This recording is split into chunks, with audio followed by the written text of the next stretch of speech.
Thank you for remaining standing. You guys sound great. That is one of my favorite songs. If you have a Bible, go ahead and start turning to Samuel, 1 Samuel, chapter 16. In the Pew hymnals, right around page 329, you'll find the same passage. We're going to read 1 Samuel 16, 1 through 13.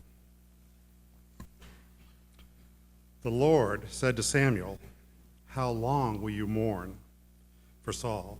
Since I have rejected him as king over Israel, fill your horn with oil and be on your way. I am sending you to Jesse of Bethlehem. I have chosen one of his sons to be king." But Samuel said, "How can I go? Saul will hear about it and kill me." The Lord said, "Take a heifer with you and say, 'I've come to sacrifice to the Lord.' Invite Jesse to the sacrifice, and I will show you what to do. You are to anoint for me the one I indicate." Samuel did what the Lord said. When he arrived in Bethlehem, the elders of the town trembled when they met him. They asked him, "Do you come in peace?" Samuel replied, "Yes, in peace. I've come to sacrifice to the Lord. Consecrate yourselves and come to the sacrifice with me." Then he consecrated Jesse and his sons and invited them to the sacrifice. When they arrived, Samuel saw Eliab and thought, "Surely the Lord's anointed stands here before the Lord." But the Lord said to Samuel, "I do not consider his appearance or his height, for I have rejected him. The Lord does not look at things man looks at. Man looks at the outward appearance, but the Lord looks at the heart." Then Jesse called Abinadab and had him pass in front of Samuel. But Samuel said, "The Lord has not chosen this one either." Jesse then had Shammah pass by, but Samuel said, "Nor has the Lord chosen this one." Jesse had 7 of his sons pass before Samuel, but Samuel said to him, "The Lord has not chosen these." So he asked Jesse, "Are these all the sons you have?" "There is still the youngest," Jesse answered, "but he is tending the sheep." Samuel said, "Send for him. We will not sit down until he arrives." So he sent and had him brought in. He was ruddy, with a fine appearance and handsome features. Then the Lord said, "Rise and anoint him, for he is the one." So Samuel took the horn of oil and anointed him in the presence of his brothers. And from that day on, the Spirit of the Lord came upon David in power. Samuel then went to Ramah.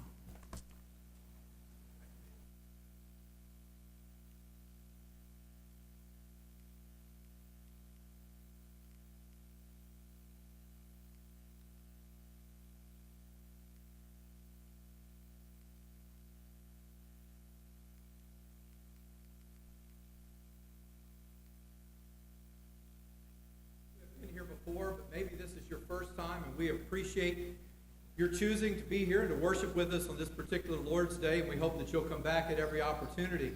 We especially notice the visitors because today we sent off a group to Florida Bible Camp. We had about 35 leave the parking lot this morning. There are several more of us that will be going up. We'll have about 40 there at High Springs this week, and we just covet your prayers. Again, I say this every year. I don't get any younger, and so every year I need a little bit more prayer maybe to hold me up and get me through the week, but I have such fond memories, and I know that many of you went to Bible camp when you were young, and whether it was Florida Bible Camp or another camp, you have some special memories, special relationships that were forged through that experience, and so we look forward to that this week, and so we do ask you to remember, we've got 33 young people, and again about 7 or 8 staff, adults, and so we'll have some stories to tell when we come back next week. Today's also a special day. The White Souls are celebrating their 70th wedding anniversary.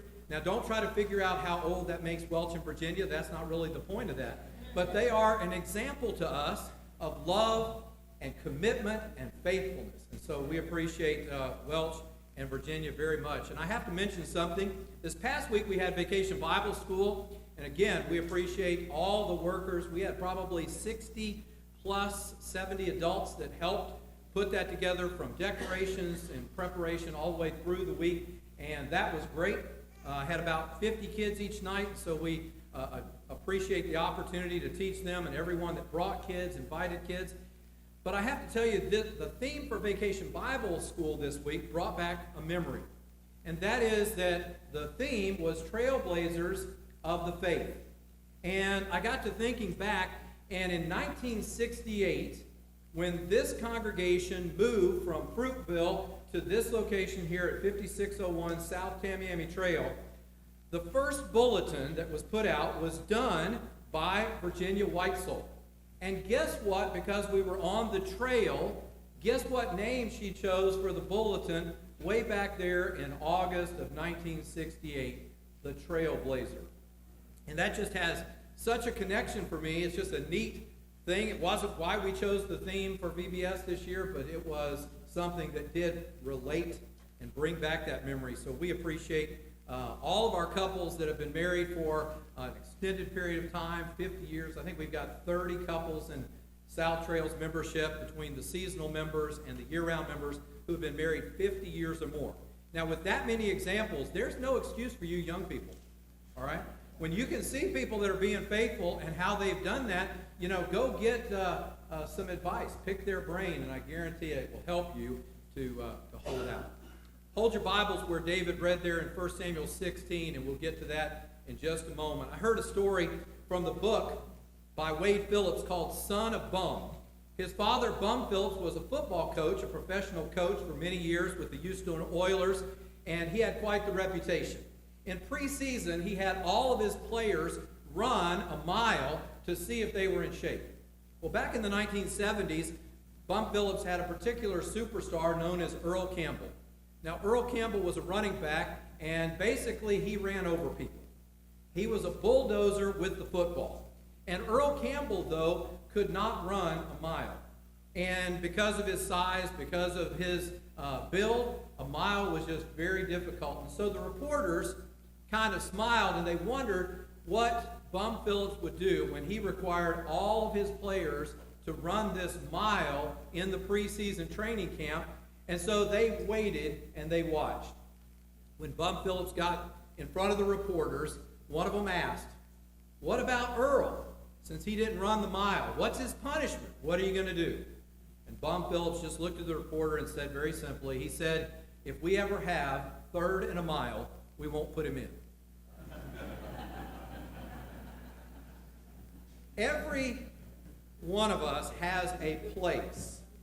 Every one of us has certain strengths, but we also have our Achilles heel. We have some area of weakness, and so we hope, we trust that God will put us and use us where we can use our strength and not necessarily expose our weaknesses. In every life, there are going to be certain struggles. Sometimes people have experienced loss, and they keep on mourning a little too long.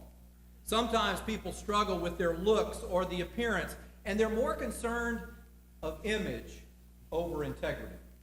And then there are others who struggle because they look at others and they want to compare. They want to judge themselves, and they want to be able to feel good about themselves because they want to try to see themselves as being ahead or better than someone else. In these kinds of struggles, we need help. And we need to be able to overcome these because those kinds of struggles are not of God. Those kinds of things are not where our spirituality is going to shine forth to be an example and a blessing to those around us. I want you to look with me in the period of the early kings. Saul was the first king over Israel. And it broke Samuel's heart that the people even asked for a king, but they wanted to be like, they wanted to look like the nations around them. So in chapter 9 of 1 Samuel in verse 2, there was Saul. And it says that he was better looking than any of the other men.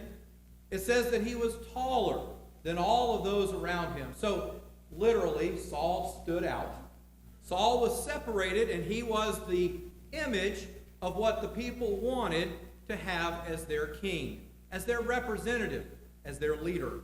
And so, the end of chapter 11, Saul is anointed and placed as king. In chapter 12, Samuel gives some wise words of warning to the people about the fact that just because they have what they wanted doesn't mean they should neglect doing what God commands. So it is that the test of Saul comes in chapter 13. The Philistines make for war, and Saul gathers the people of Israel, and they wait for 7 days for Samuel to come and offer a sacrifice to bless them as they go into battle. But after 7 days, Samuel hasn't arrived, and Saul says he sees the people are getting nervous. Some of them say, well, I got duties back at home, and so they're ready to leave. And Saul says, no, wait, just bring me an animal, and I'll go ahead and make the sacrifice. It wasn't the king's place, it was for the priest. And as soon as Saul had made the offering, guess who shows up? Saul's impatience was rewarded with the fact that Samuel says, you've done a foolish thing.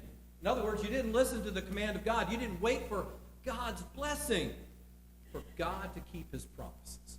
In chapter 14, they're fighting, and Jonathan, his son, Saul's son, goes out with his armor bearer, and they have a battle. But on this day, Saul makes a very rash vow. He says, if anyone eats before we've got the victory, he said, that man's going to be cursed. That man is going to be held responsible for not giving his all, for not listening to the word of the king. Well, Jonathan and his armor bearer are out. He didn't hear it. He took his spear, he dipped it into some honey, and he was strengthened. It says his countenance brightened. You know, you ever been famished? Trying to do a tough task on an empty stomach without any energy? And so a little snack sometimes goes a long way. And Jonathan even says, he goes, we might have had a greater victory if you'd let the people eat and have all their energy for the task of this battle. The people saved Jonathan, by the way, and he's not put to death because he broke his dad's rash vow. And then in chapter 15, God gives Saul a job to go and destroy the Amalekites, and he spares King Agag and some of the best of the cattle. And when Samuel comes to him, Saul's got all kinds of excuses. Saul says, well, I feared the people, and I listened to their voice. Wait a minute, Saul. Aren't you the king? Aren't you the one who's supposed to give the instructions, and God gave you a command, and now you're going to say that you are more afraid of the people than you were of God? So Samuel says to him there in chapter 15 and verse 17, he says, when you were little in your own eyes. You see, Saul got too big for himself, too big for his britches, as they used to say. Saul thought that he was all that in a bag of chips. He thought he was the one who all of it was really about in this story. It wasn't. Look at chapter 15, verses 22 and 23. Has the Lord his great delight in burnt offerings and sacrifices, as in obeying the voice of the Lord? Behold, to obey is better than sacrifice, and to heed than the fat of rams. For rebellion is as the sin of witchcraft, and stubbornness is as iniquity and idolatry. Because you have rejected the word of the Lord, he also has rejected you from being king. So it cost Saul. Saul was a real piece of work. He was a very envious, murderous type person, full of himself and pride. Saul was the great rationalizer, by the way, here in chapter 15, because when Samuel confronts him, what Saul tries to do is say, hey, don't embarrass me in front of everybody. Let's talk privately. And Samuel says there in verse 35, he said, I'm not going to talk to you ever again. I'll never again see your face. And he doesn't. Then we find chapter 16. So because Saul has been rejected, now God goes looking, and he finds a nobody. That is, a nobody that nobody noticed. All right? There's this young boy, a son. God tells Samuel to go to Bethlehem, the house of bread, and find Jesse. And one of his sons is going to be the next king. So he goes, as David read very well. When he gets to the city, the people are like, even before that, Samuel says, well, if Saul hears this, I'm going to be in trouble. Saul will kill him. God says, you just say you're going to make a sacrifice. When he comes to Bethlehem, the elders of the city said, what are you doing here? In other words, this can't be good. Is there somebody who's going to be judged? Is there some punishment coming upon us? He says, no, I came to make an offering to the Lord. Consecrate yourselves. Dedicate yourselves for what's about to happen. And he calls for Jesse and his sons. And Jesse comes, and notice he brings his oldest, Eliab. Samuel looks at him and he says, oh, that's a good choice, Lord. God says, that's not my choice. And that's when he says, look at verse 7. Do not look at his appearance or at his physical stature, because I have refused him. What had they looked at the first time with Saul? His physical appearance and his stature. For the Lord does not see as man sees, for man looks at the outward appearance, but the Lord looks at the heart. What we see here is that this choice as he had said back in chapter 13 and verse 14, this would be a man after his own heart, after God's own heart, Acts 13:22, a man who will do all his, God's, will. Who will do all the commandments that God says. He needed somebody with a spiritual mindset. He needed somebody who was still little in his own eyes, somebody who would maintain that humility, somebody who would maintain their integrity. You have your Bibles, hold there at 1 Samuel 16 and turn over to Psalm 78. Toward the end of Psalm 78, verses 70 to 72, listen to the evaluation of David, the shepherd king, how God chose him. Psalm 78, verse 70, he also chose David, his servant, and took him from the sheepfolds. From following the ewes that had young, he brought him to shepherd Jacob, his people, and Israel, his inheritance. So he shepherded them according to the integrity of his heart and guided them by the skillfulness of his hands. The Hebrew word thaman means that whole or complete, that innocence, that simplicity of heart. You see, David's integrity was all of him. It was who he was on the inside, not just the image that he portrayed on the outside. David had integrity because it was in his core, at his very heart, at his very inner person. David wanted to be right with God. And so David was a spiritually minded man. The world says if you make a good impression, that's all that matters. But David said, if I can keep my heart right with God, that's all that matters. Do you want integrity? Look with me at this story in chapter 16. Man panics, but God provides. Samuel is concerned, and he's like, Lord, Saul's not going to put up with this. I know him. He's a jealous type. He's a quick trigger. He's going to come after me if he knows that I'm going to anoint another person. And God says, Samuel, just do what I tell you. Just do the job that I give you. And so Samuel goes to Bethlehem, and there goes through the 7 sons of Jesse. God says, no, no, no, no, no, all the way down. And finally, Samuel looks at Jesse and he says, is that all? Jesse goes, well, I've got one more, but he's out keeping the sheep. All right? In other words, I didn't even think enough about him to even tell him that he needed to show up. I knew it'd be one of these other boys. David's out there in the solitude of the field. You think about the training that David got. When you're a shepherd, you're out there a lot by yourself. It's obscurity. It's not what you would call, a lot of times people want the photo ops, When we talk about politicians, we talk about powerful people today. They do a lot. Most of them have their own kind of advertising or marketing people to make sure that they can get their image out there and they look good. Understand, when you're keeping the sheep, that's not a photo op, all right? David's out there in that solitude and that obscurity and the monotony. Day in and day out, it's the menial task. It's the routine things. Too many times, we as Christians, we want the spotlight. We want something that draws attention. Well, we've got to remember that integrity is being faithful where you are. It's in the little things. It's in the everyday routine, whether it's changing diapers or whether it's preparing food or going to work or just being the example and talking to your children about your faith in God. Integrity is day in, day out. It's everything that you do. It's who you are. It's not saying, Lord, when am I going to get the big thing? When am I going to get the big task? When is the light going to shine on me? Integrity says, no, I'll do what I'm called to do right here.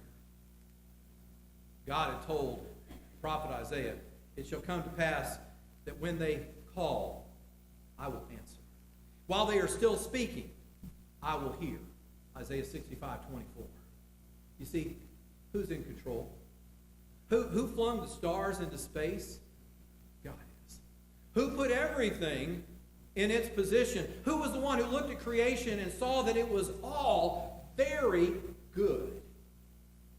You are in a unique position. You're in a unique place in the relationships that you have with people around you because of where you are and where you live and who you're related to and who you work with. Who's your neighbor? Too many times we need to keep our eyes open and just be faithful. Just maintain that integrity and say, I'm going to do what God has called me to do where I am. I'm going to be faithful to the task. Samuel wasn't sure he wanted to go to Bethlehem. Samuel was smart enough to say, Lord, I don't know about King Saul. He's not very predictable. God says, just do what I've asked you. You see, the choice for Samuel, the choice for each one of us is to be obedient. Jesus said, if you love me, keep my commandments. You know, my commandments, John says in 1 John 5:3, they're not burdensome.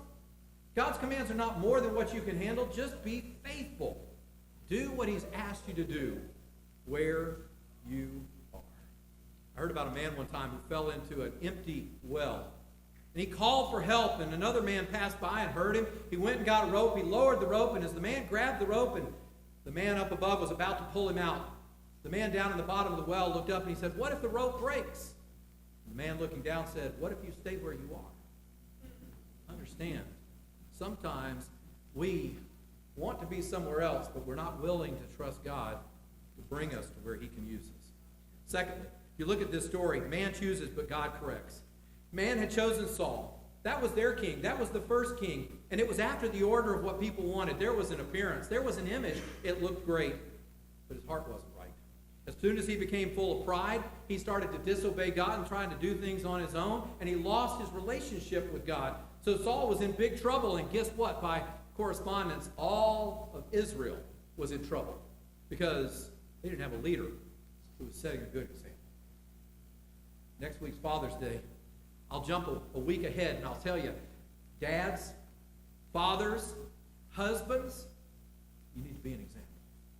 You need to let your integrity show, because the thing that matters the most is being right with God and just doing his will. And it's not about the big paycheck. It's not about making flashy choices. It's about making sure that your faith is the anchor and is the foundation of all your relationships. When Samuel came to Bethlehem, the elders of the city got nervous. They didn't see exactly what God was doing. They didn't know Samuel's mission. Samuel told them, we came to offer a sacrifice. Some people would look at that and they say, well, wait a minute now, Samuel's not telling the truth. Who said the elders had a right to know everything that God was doing in that moment? What Samuel said was not untruth. Samuel was not trying to deceive them. He was trying to do what God had given him to do. They were going to offer a sacrifice. And what needed to happen with those elders is they needed to think about their relationship with God. And that sacrifice needed to be something that they were a part of. Something that they dedicated themselves to let God be the one who's in control. And let God be the one who told them how to live their lives. It's in this context that God says that sometimes you and I have a limitation. Somebody has said you can, or you can't judge a book by its cover. The fact is, I'll tell you one thing. If I could, what I would change, and that is the tendency that I have sometimes to look on the outside because I can't see inside. I can't see the internal motives that you have. I can't know everything that you're thinking. And I'll tell you this, the human frailty that we have is to want to judge based on the external. It's to look at the outside and make a quick judgment. And the fact is, I don't know all the time the thoughts and the motives that people have. Back in 1920 to 1925, John Fitzgerald Scott became known as the Great Imposter. Over in London, he had tried to sell the statue, the monument there for Lord Nelson from the Battle of Trafalgar. He sold it for $30,000. Of course, he didn't have a right to sell that monument. He sold Big Ben, the clock there in London, for $5,000. Didn't have ownership of that either. Came over to the United States, and he was able, 1925, to convince a Texas rancher. Now, I'm not going to say anything about Texas because I've lived there, but understand this. He sold a Texas rancher a lease to the White House because he told him that the United States government needed the additional revenue. Now, that may not have been a lie, but the fact is the White House wasn't for lease. He also, his final sale in 1925, he got $100,000 because he convinced somebody that they were going to be doing some work in New York Harbor, and they had to move the Statue of Liberty. So he sold it for $100,000. Now, John Fitzgerald Scott became known as the Great Imposter. But can I tell you, there's a greater imposter, and that's Satan. And Satan tries to make us believe that what people look like on the outside is the way that we can feel good about ourselves on the inside. We can't fall into his trap. We can't allow Satan to put some kind of outer exterior that we believe that somehow we've assessed another person in an absolute and complete way. You know something about David, the man after God's own heart? There are 14 chapters in the Old Testament about the life of Abraham. Father Abraham, I mean, he was a pretty important patriarch in the life and the history of the Jewish people. Jacob, there's 11 chapters. But do you know how many chapters are in the Old Testament about the life of David? 66 chapters. There are 59 references to David in the New Testament. Understand, when it says a man after God's own heart, not talking about perfection, but he's talking about somebody that's sincere, somebody who's genuine, somebody who is authentic. When we talk about reaching millennials today, trying to influence the younger generation, we need to be authentic. We need to let them know that integrity is from the inside out. And because of our heart and our relationship with God, that's where our commitment is. Then in this story, man forgets, but God remembers. Jesse even forgot his son. He brings David in, and God says, now that's the one. And David is anointed. Samuel whispers in David's ear, hey, you're going to be the next king. If I were David, I would have said, can I have a badge? I need to go to the down here to the blacksmith or to the goldsmith and get them to go ahead and start fashioning the the crown that's going to be my size. You know, if I'm David, I'm going, well, I better go ahead and get into some wealthy palace because I need to get used to living that way. You know where David went after Samuel says you're going to be the next king? He went back to the sheep. He went back in the field. He went back to his task. Folks, understand, all of God's promises God will keep. We need to keep our hand to the plow. We need to keep our hand doing the work that God has called us to do. We need to be faithful. You see, when God looks at our heart, he needs to see that we are living the way that he wants us to. When God speaks, we respond. You look at this story and you say, you know, God's choice is so surprising. It's stunning that he would call the shepherd boy. In fact, he's probably too young for his character to be completely formed. We're probably looking at it and say, oh, he's more likely to change than Saul. Saul was at least full grown. No. God knew David's heart. God knew that David would commit himself. God's promotions are sudden and they are surprising. And God's selections are sovereign and sure. There's no shortcuts in character development. For God to develop David, he used a bunch of sheep, as well as 7 older brothers. We won't even go into that part of it. Understand this. God chose David because of his heart. Because he was a man after God's own heart. Too many times we're looking for the spotlight and not letting God use us to reflect his light where he wants it to shine brightest. George Washington Carver was a great educator. He started the Tuskegee Institute. He was a great American scientist. On one occasion, John Washington Carver, in his own words, related a conversation that he had with God. This is what he said. He asked God, he said, Lord, tell me about the universe. God replied to George Washington Carver and said, George, that's too big for you. Why don't you work on something your own size? And George came back to God and he said, well, how about the peanut? And God said, George, now you're talking. He said, I'll help you. George Washington Carver studied the peanut. He came up with over 300 uses for the peanut. And you think about it and you say, it's just a nut. But George Washington Carver studied the thing that God placed in his hands, the thing that he had at his disposal. What has God put in your hand?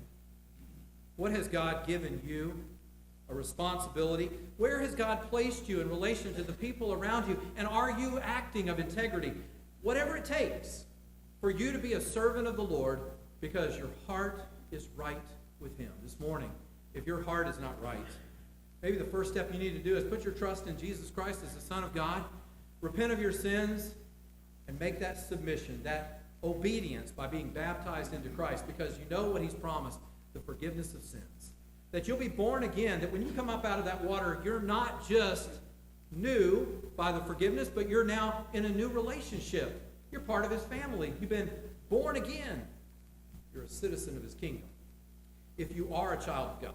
And you realize in your life there are other choices that you've made, and your life has not been of that integrity so that God could use you where you are, so that other people would know which side you're on, and know absolutely that you are completely committed for what God has done and what God will do in your life. If we can encourage you in any way, just step down to the front. We'll be glad to assist you this morning, but whatever it takes, make sure when you leave this building this morning that you're in a right relationship with God. You need to come. Come now while we stand above us. I have decided